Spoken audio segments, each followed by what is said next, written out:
మన ప్రభువును రక్షకుడైనటువంటి యేసుక్రీస్తు మహోన్నతమైనటువంటి నామములో మీకందరికీ శుభాకాంక్షలు తెలియజేస్తున్నాం. ప్రియ సహోదరి సహోదరులారా, దేవుడు మన పట్ల ఉన్న ప్రణాళికను బట్టి, ఆయనకు మన పట్ల ఉన్నటువంటి ఆలోచనను బట్టి దేవుడు మనల్ని ఎంతగానో ఆశీర్వదిస్తూ, మనల్ని బలపరుస్తూ, మనకు దేవుడు ఇలాంటి ఒక అద్భుతమైనటువంటి అవకాశాన్ని దేవుడు మనకు కల్పిస్తూ, ఆధ్యాత్మికంగా మనం బలపడటకు దేవుడు మనకి ఇస్తున్నటువంటి ఈ గొప్ప ధన్యతను బట్టి దేవునికి స్తోత్రాలు కలుగును గాక, స్తుతులు కలుగును గాక. మనము ఈ యొక్క ఆదికాండ ధ్యానము నుంచి మనం ప్రతిరోజు ధ్యానిస్తున్నాం. అదేవిధముగా ప్రకటన గ్రంథం కూడా మనము ధ్యానిస్తున్నాం. దేవుడు అనేక విషయాలు ఈ గ్రంథాల ద్వారా మనతో మాట్లాడుతున్నాడు. కడవరి కాలంలో ఏం జరగబోతున్నాయో వాటి విషయాలు మనకు దేవుడు ఈ ప్రకటన గ్రంథం ద్వారా తెలియజేస్తున్నాడు. అదేవిధముగా మరి ఆదికాండం నుంచి దేవుని యొక్క ప్రణాళిక ఏమిటో, మనుషుల పట్ల ఏ ఆలోచన కలిగి ఉన్నాడనే అంశాల పట్ల దేవుడు మనల్ని ఎంతగానో మాట్లాడుతున్నాడు. ఈ విషయాలు మనం గమనిస్తే దేవుడు ఆది నుంచి మనుషుల పట్ల ఎంతటి ఒక గొప్ప ప్రణాళిక కలిగి ఉన్నాడని, ఆ ప్రణాళికల్లో మనల్ని నడిపిస్తూ ఉన్నాడని దేవుని సన్నిధిలో మనం చూడగలుగుతున్నాం. ఈరోజు ఇక్కడ భూమి మీద ఉన్నటువంటి ప్రతి మనిషి మీద దేవునికి ఒక గొప్ప ప్రణాళిక ఉంది. ఆ ప్రణాళికలో మనం నడవబడాలని, ఆ ప్రణాళికలో మనం ఆశీర్వదించబడాలని, ఆ ప్రణాళికలో మనం అభివృద్ధి చెందాలనేది దేవుని యొక్క ఆలోచన. అయితే సాతాను మనల్ని ఏం చేస్తాడంటే, సాతాను మనల్ని తన యొక్క ఆధీనపరచుకోవటానికి, తన యొక్క పాప బంధకంలో పడవేసి మనల్ని తన రాజ్యానికి అనగా నరకానికి తీసుకొని పోవటానికి ప్రయత్నం చేస్తాడు. ఇక్కడ దేవుడు, సాతాను ఈ రెండిటికి మధ్యలో మనం ఉన్నాం. దేవుడు మనల్ని తన వైపు ఆకర్షించడానికి ప్రయత్నం చేసే సాతాను మనల్ని తన యొక్క పాపం వైపు ఆకర్షించడానికి ప్రయత్నం చేస్తూ ఉన్నాడు. అందుకే ఇది మనము చాలా జాగ్రత్తగా మనం గ్రహించాల్సినటువంటి అంశం. ఎందుకంటే దేవుడు మనల్ని ఎంతగా తన వైపు ఆకర్షిస్తున్నాడో అంతకంటే ఎక్కువ సాతాను మనకు దగ్గరగా ఉంటాడు. మనం సాతానికి ఎక్కువ అవకాశం ఇస్తాం.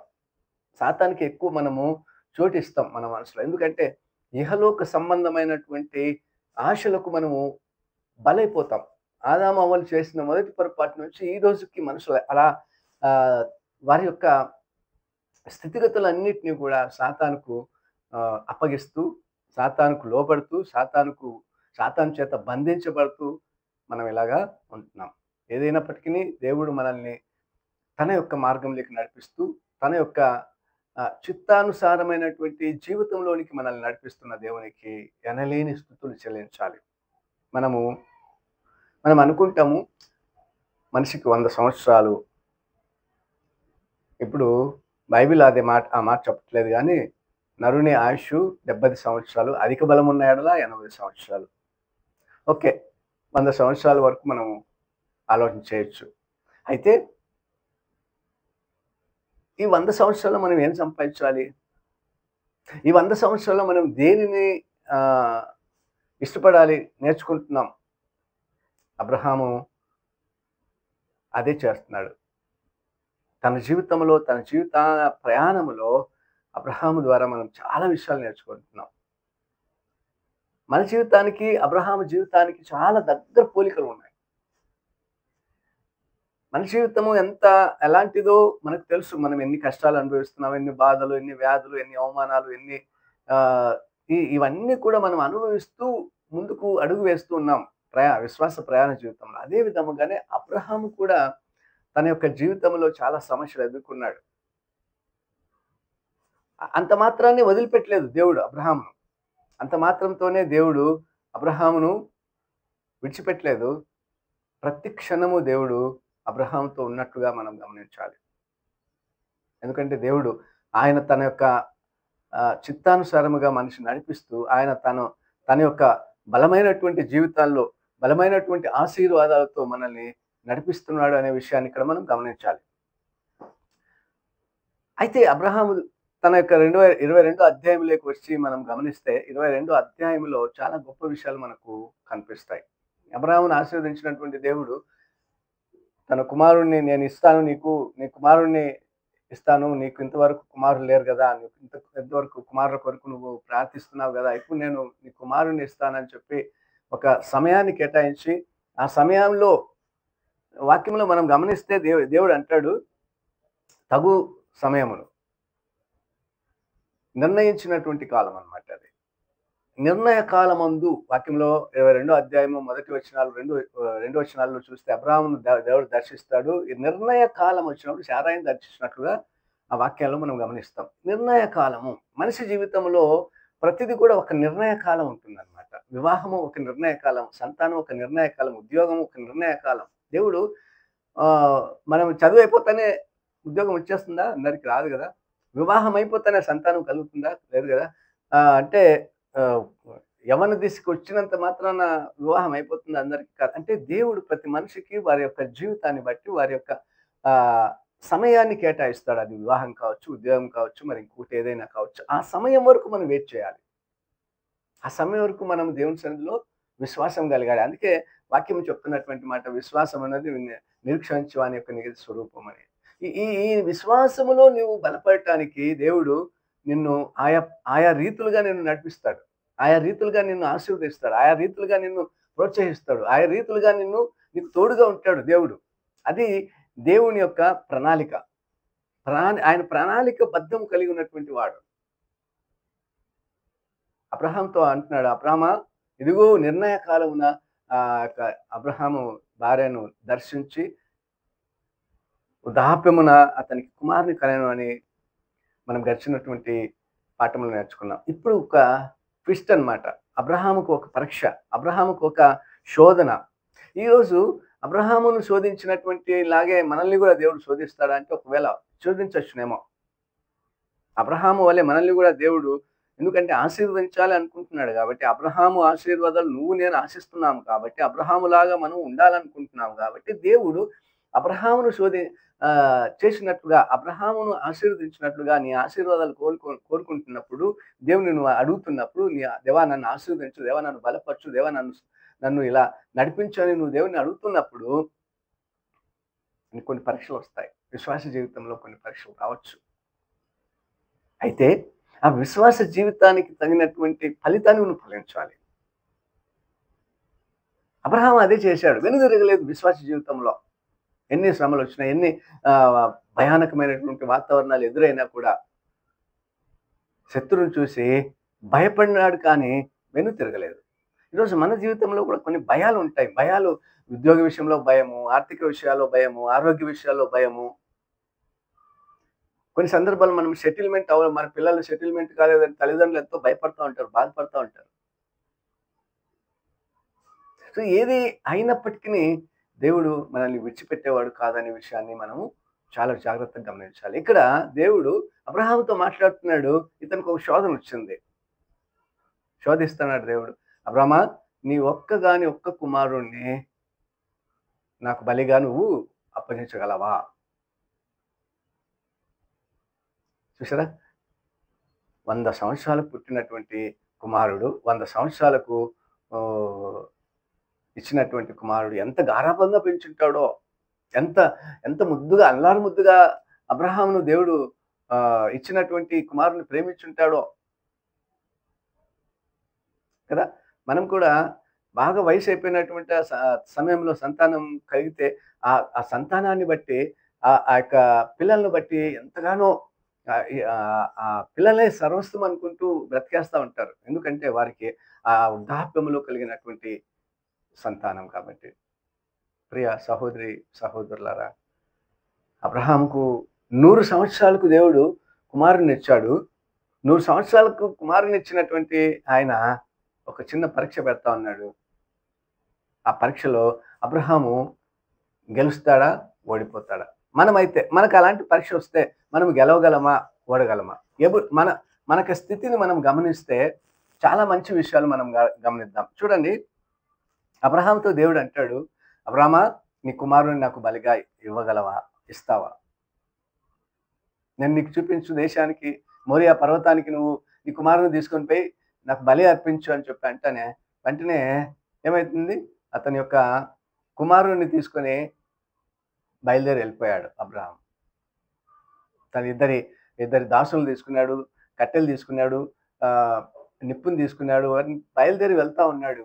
వెళ్తా ఉంటే ఆ మోరియా పర్వతానికి వచ్చిన తర్వాత ఇద్దరి దాసులను అక్కడ చివరి నుంచి ఇద్దరు తండ్రి కొడుకు ఇద్దరు వెళ్తున్నాడు.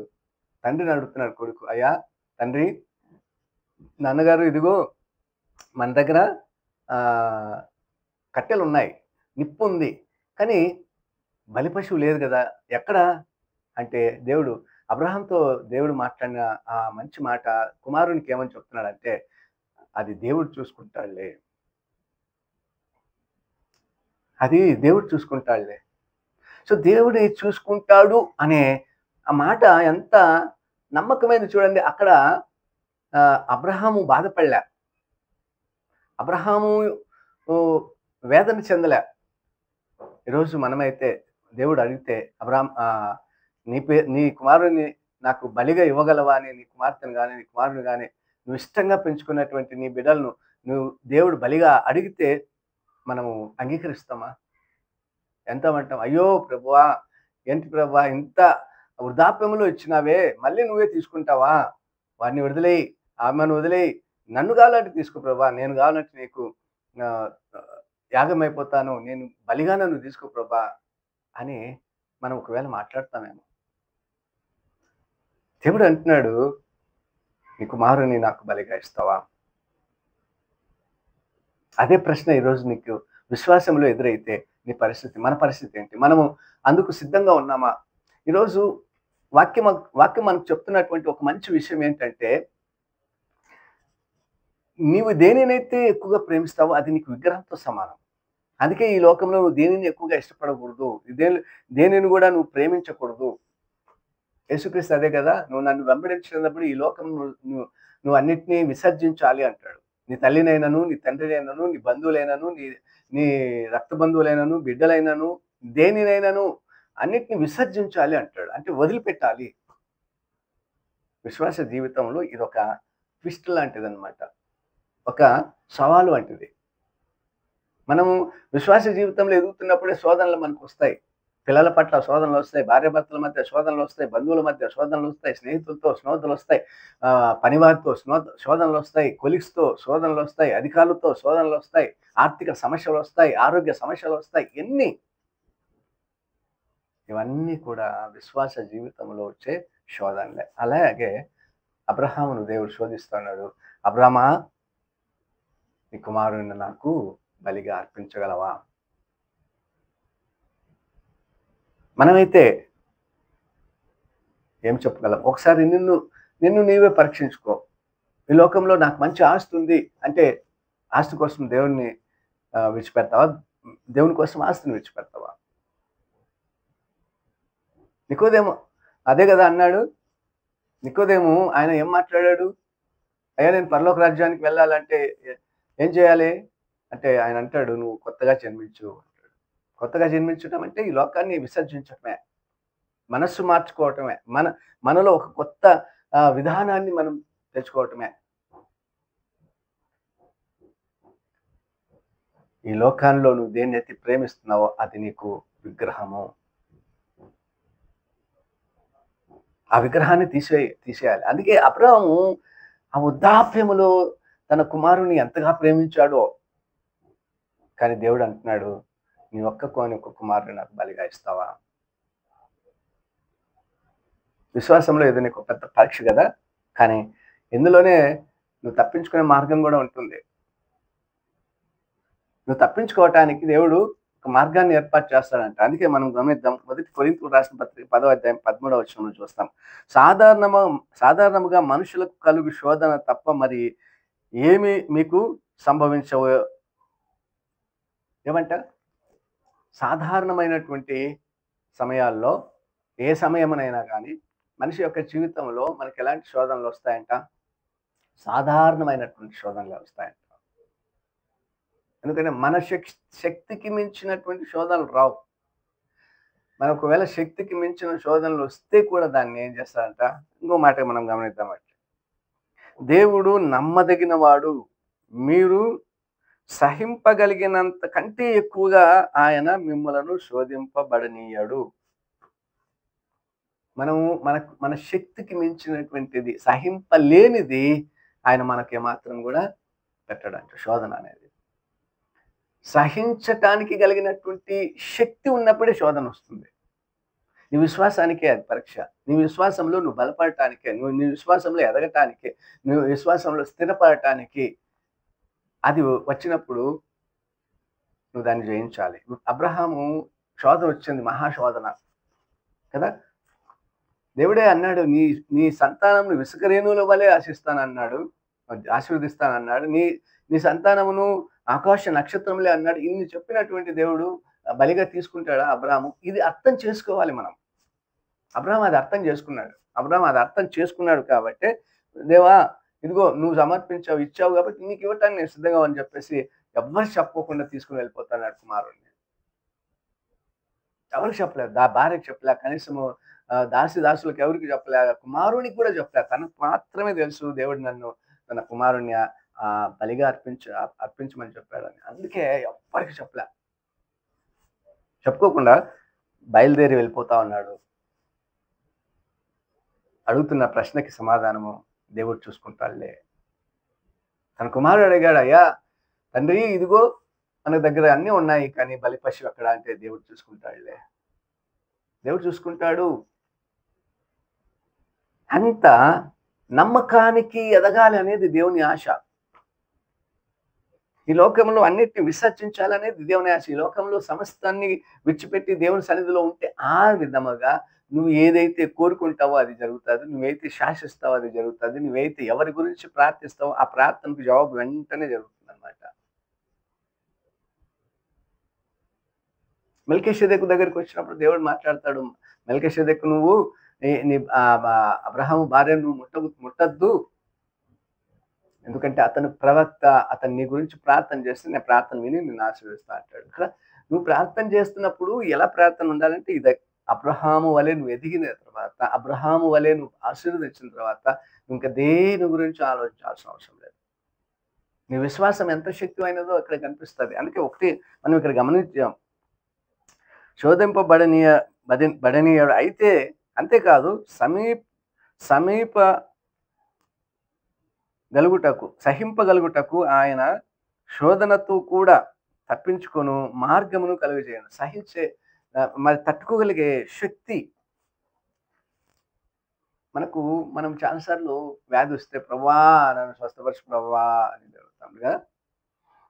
ఏదైనా సమస్యను తీర్చే ప్రభా, ఈ కష్టాన్ని నా నుంచి తీసేసే ప్రభా అని గట్టిగా అడుగుతూ ఉంటాం దేవుణ్ణి.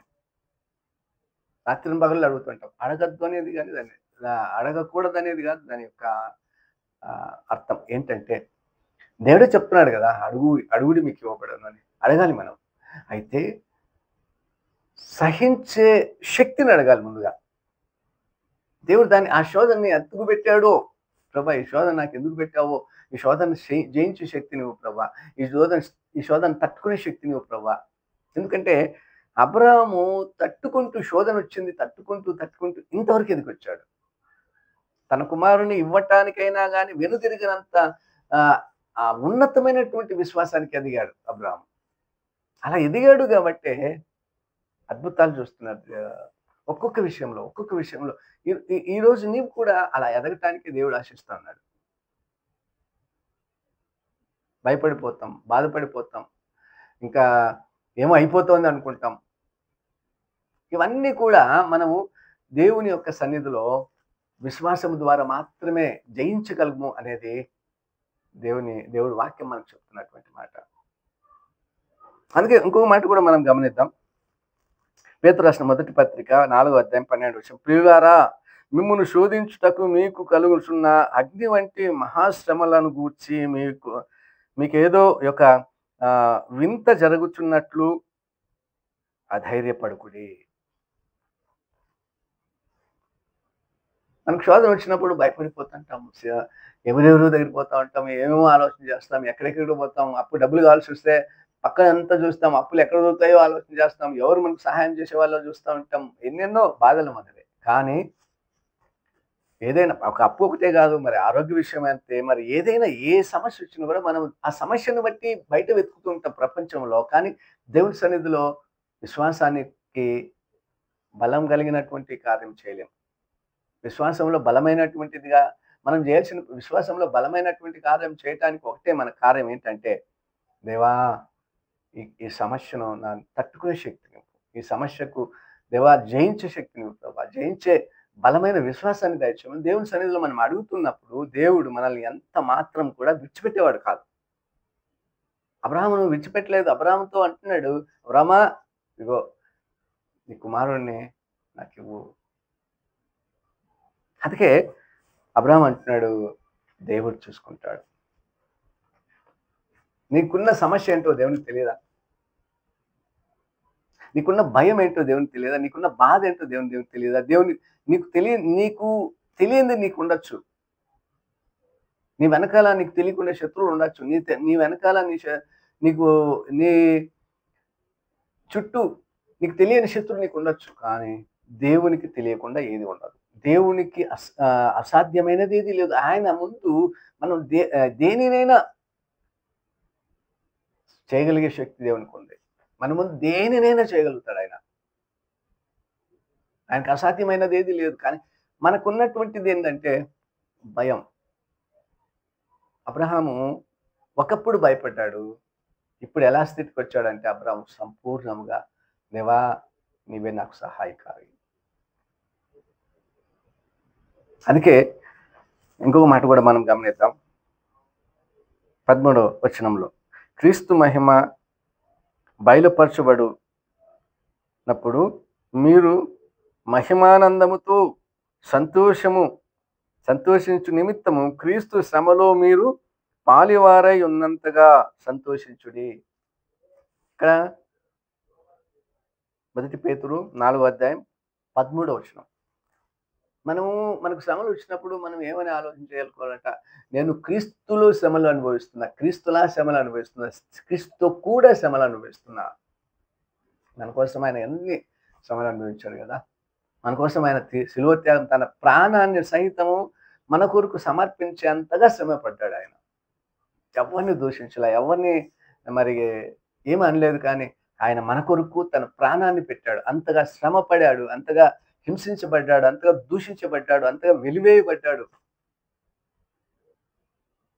ఆ శ్రమల్లో కూడా నువ్వు కలిసి శ్రమ పడుతున్నావు అని ఆలోచనలోకి, అంత సంతోషంలోకి వెళ్ళిపోవాలంట. దేవునితో కూడా నేను శ్రమపరచబడుతున్నాను, దేవునితో కూడా నేను ఆశీర్వదించబడతాను, దేవునితో కూడా నేను ఆయన రాజ్యములో వారసుడిగా నేను ఉండబోతున్నాను అని చెప్పడానికి నువ్వు సంతోషించాలి అంటుంది వాక్యం.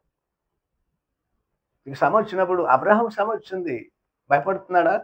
భయపడలా. దేవుడు చూసుకుంటాడు. అట్లా అంతగా ఎదగటానికి దేవుని వాక్యం నేను ఆశిస్తోంది. అంతగా ఎదగటానికి దేవుడు నీ తరపున పని చేస్తాడు. కానీ నువ్వు ఎదగలేకపోతున్నావు. అబ్రహాము ఎదగటానికి దేవుడు పని చేస్తున్నాడు. నేను ఎదగటానికి దేవుడు పని చేస్తున్నాడు. శోధనలు వచ్చినప్పుడు శోధనకు భయపడకుండా ఉండాలనేది దేవుని యొక్క ఆకాంక్ష. మనం ఇంకొక మాట కూడా గమనిద్దాము ఇక్కడే వాక్యంలో. 2 కొరింథీయులకు రాసిన పత్రిక 13వ అధ్యాయము 5వ వచనంలో, మీరు విశ్వాసము గలవారై ఉన్నారో లేదో మిమ్మును మీరే పరీక్షించుకొనుడి. మనం విశ్వాసంలో ఉన్నామా లేదా అనేది ఎవరు చెప్పగలరు? మనకేం తెలుస్తుంది? మనకు అర్థమవుతుందా మన విశ్వాస ప్రయాణం ఏంటో? నమ్మితే ప్రార్థన చేసినంత మాత్రాన మన విశ్వాసం ఎంత ఉందో అర్థమైపోతుందా? పాటలు పాడి ప్రార్థన చేసి వాక్యం చదివి ఇవన్నీ చేసినంత మాత్రాన మన విశ్వాసము ఎంత విలువైనదో, ఎంత శక్తివంతమైనదో, ఎంత బలమైనదో మనం అర్థమవుతుందా? మనకు శోధన వచ్చినప్పుడే, మనకు ఆ శోధనలో జయించినప్పుడే ఆ విశ్వాసాన్ని మనకు అర్థం చేసుకోమా, ఈ శోధన జయించాను తండ్రి, దేవా ఈ శోధన జయించడానికి నాకు ఇంక మంచి తరుణం ఇచ్చావు, ఇంత గొప్ప శక్తిని ఇచ్చావు, ఇంత బలం ఇచ్చావు తండ్రి, ఇది కేవలం నీ కృపే అని చెప్పేసి నువ్వు అప్పుడు సాక్షిగా నిలుస్తావు. విశ్వాసములో అలాంటి దేవుని. ఇప్పుడు ఆయన అన్నాడు ఒక మాట, కొరింథీయులకు రాసిన పత్రిక 10వ అధ్యాయం 13వ వచనంలో, ఒక మంచి అవకాశం ఇస్తారంట కదా, సహించుటకు ఆయన శోధన కూడా తప్పించుకును మార్గమును నీకు కల్పిస్తాడు అని చెప్పి అన్నాడు కదా. ఆ మార్గం ఏది? నీ విశ్వాసమే. విశ్వాసం అనే మార్గంలోని ప్రయాణం చేస్తే ఆ శోధన పూర్తిగా తప్పించుకునేస్తావు కదా. బైబిల్లో చాలాసార్లు చెప్పే మాట అంటే, నీ విశ్వాసమే నిన్ను స్వస్థపరచును, నీ విశ్వాసమే నిన్ను విడిపించును, నీ విశ్వాసమే నిన్ను బలపరచును, నీ విశ్వాసమే నిన్ను అన్ని విషయాల్లో కూడా దేవుడు విశ్వాసాన్ని ముందుకు తీసుకొస్తూ విశ్వాసాన్ని మనకు చూపిస్తా ఉన్నాడు. అందుకే విశ్వాసం అనున్నది నిరీక్షించు అని నిజ స్వరూపం. ఈ విషయం నేను చాలా పదే పదే ధ్యానం చేస్తూ ఉంటా, పదే పదే హెచ్చరిస్తుంటా. విశ్వాసంలో క్రియలు చాలా ముఖ్యమైనవి. అబ్రహాం చేస్తున్నవి అవే కదా. అబ్రహాంలో మనం ఎంత నేర్చుకోవాలో అంత నేర్చుకోవాలి. ఎందుకంటే అందుకే ఆయన విశ్వాసులకు తండ్రి అయ్యాడు. విశ్వాసులకు తండ్రి ఎలా అయ్యాడు అంటే, అబ్రహాము ఒక్కొక్క మెట్టు ఎదుగుతూ వచ్చాడనమాట. పోనీ అబ్రహాము వెళ్ళాడు, అక్కడ మోరియా పర్వతం మీదకి వెళ్ళాడు, అక్కడ ఒక బలిపీఠం కట్టాడు, కట్టెలు మేర్చాడు, తన కుమారుణ్ణి బంధించి ఆ యొక్క కట్టెల మీద పెట్టి అతన్ని వధించడానికి కత్తి తీశాడు. కానీ దేవుడు అంటున్నాడు, అబ్రామా నీ విశ్వాసము గొప్పది, నీ విశ్వాసం, నేను అడిగినటువంటి ఆ యొక్క కార్యాన్ని నువ్వు చేస్తున్నావు కాబట్టి నువ్వు ఇక నీ కుమారుని మీద ఏమాత్రం కూడా చేయవేయద్దు, తీసేయి. వెంటనే ఆయన తీసినప్పుడు అది తెలుసుకున్నాడు అబ్రాహాము విశ్వాసంలో. నాకు వాగ్దానం చేసినటువంటి ఈ అన్ని కూడా నన్ను కాపాడుకుంటూ వచ్చాడు దేవుడు. నాకు మంచి స్థాయిలో ఉంచాడు. బంగారు, వెండి, విలువైనటువంటి సంపదని ఇచ్చాడు. ఇన్ని ఇచ్చి మాట నిలబెట్టుకున్నటువంటి వాడు కుమారుని ఇచ్చాడు. ఇంకా ఆయన నాకు ఏమైనా చేయగలడు అనే ఒక సంపూర్ణ విశ్వాసంలోనికి వచ్చేశాడు. ఇప్పుడు దేవుడు నా కుమారుని అడుగుతున్నాడు కానీ తీసుకోడు అనేది పూర్తిగా నమ్మకం. అందుకే దేవుడు చూసుకుంటాడు అంటున్నాడు. అందుకే దేవుడు చూసుకుంటాడు అంటున్నాడు. మనం అనుకుంటాం, అయ్యో ఇంత గౌరవమా, అంత అన్యాయమా, అంత ఇచ్చి నువ్వే తీసుకుంటావు ప్రభా అని అడుగుతాం. కానీ దేవుడు చూసుకుంటాడు అనే స్థాయికి రాలేము. అదే ఆశిస్తున్నాడు దేవుడు. దేవుడు చూసుకుంటాడు, నువ్వు చూసుకుంటావు ప్రభా, నీకు అసాధ్యమైనది లేదు తండ్రి అని దేవుని సన్నిధిలో నువ్వు ఒకవేళ అలాంటి విశ్వాస జీవితంలో ఉంటే నీవు ఈ లోకంలో దేనినైనా సాధించగలవు. అందుకే దేవుడు అంటున్నాడు, అబ్రామా నీ కుమారుని మీద చేయి వేయకు. ఇదిగో నేను నీకు పరీక్ష పెట్టాను, నేను శోధించాను, ఇదిగో నీ శోధనలు జయించావు, నీ పరీక్షను జయించావు. కాబట్టి ఇప్పుడు మళ్ళీ 18, 19, 20 వచనాలకు వస్తే దేవుడు అబ్రాహాముతో మాట్లాడుతున్నాడు. ఏమని తెలుసా? ఇదిగో నేను అప్పుడు చెప్పాను కదా, ఇప్పుడు కూడా అంటున్నాడు ఏమంటే, ఇదిగో నీ కుమారుని నేను ఆకాశ నక్షత్రముల వలె ఆశీర్వదించబోతున్నాను, ఇసుక రేణుల వలె ఆశీర్వదించబోతున్నాను. గొప్ప గొప్ప వ్యక్తులతో ఆయన తన శత్రుల గవిని చూడు జరగబోతున్నాడు. 1000 సంవత్సరాల జరగబోతున్నటువంటివి ముందే చెప్తున్నాడు ప్రవచనం. ఇది నీ వలన నీ ఆశీర్వాదాలు ఈ భూమి మీద ఉన్న ప్రతి వంశం మీదనే నేను ఇవ్వబోతున్నాను. ప్రతి వంశాన్ని నేను ఆశీర్వదించబోతున్నా అబ్రాహాము ద్వారా. నా ప్రియమైనటువంటి సహోదరి సహోదరుడా, దేవుడు మాట చెప్తున్నాడు. ఒకవేళ అబ్రహాము కుమారుడైన ఇస్సాకును బలి తీసుకొని ఉంటే ఈరోజు నీ స్థితి ఏంటో తెలుసా? నీకు రక్షణ లేదు. కుటుంబంలో నీ పిల్లలను బలి ఇవ్వాల్సి వస్తుందేమో దేవునికి. అది దేవుని చిత్తం కాదు, దేవుని ప్రణాళిక అది అసలు కానే కాదు. నీ బలులు దేవుణ్ణి ఆనందపరచలేవు. నువ్వు బలి ఇస్తే, నువ్వు దేవుని సన్నిధిలో ఏదైనా చేస్తే, నైవేద్యం చేసినా, బలులు ఇచ్చినా, ఇంకా ఏదైనా చేసిన అర్పణలు ఇచ్చినా దేవుని సంతోషపరచలేవు. నీ హృదయాన్ని ఇస్తే సంతోషపడతాడు దేవుడు. ఆయనను అంతగా హత్తుకుంటే సంతోషపడతాడు దేవుడు. ఆయనపై నీవు ఆధారపడితే సంతోషపడతాడు దేవుడు. ప్రభా దేవునిగా గుర్తిస్తే సంతోషపడతాడు దేవుడు. ఈరోజు మనుషులు చేస్తున్న పని దేవుడిగా గుర్తించట్లేదు. ఒక కుమారుడు తండ్రిని తండ్రి కాదంటే, నువ్వు నా తండ్రివి కాదంటే తండ్రి ఎంత బాధపడతాడో, అలా తండ్రి సృష్టికర్త ఈరోజు మన విషయమై బాధపడతా ఉన్నాడు. కారణం ఏంటంటే, సృష్టికర్తని విడిచినటువంటి జనులు, తండ్రిని విడిచిపోయినటువంటి జనులు, తండ్రిని మర్చిపోయినటువంటి జనులు, తండ్రికి విలువ లేనటువంటి విలువ ఇవ్వనటువంటి జనులు, సృష్టికర్త కాదంటున్నటువంటి జనులు.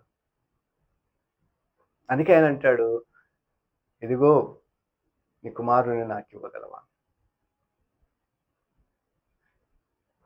ఈరోజు వాక్యం వింటున్నటువంటి నీవు ఈ లోకంలో నువ్వు దేన్నైతే ఇష్టపడుతున్నావో ఎక్కువగా, దేవుని కంటే ఎక్కువ ప్రాముఖ్యత నువ్వు దేనికి ఇస్తున్నావో, దానిని విగ్రహంగా నువ్వు మార్చుకుంటున్నావా? దాన్ని నువ్వు పోగొట్టుకుంటావు. అది అంత ఎక్కువగా నువ్వు ఇష్టపడకు. దేవుని ఆశీర్వాదాల వైపు చూడు.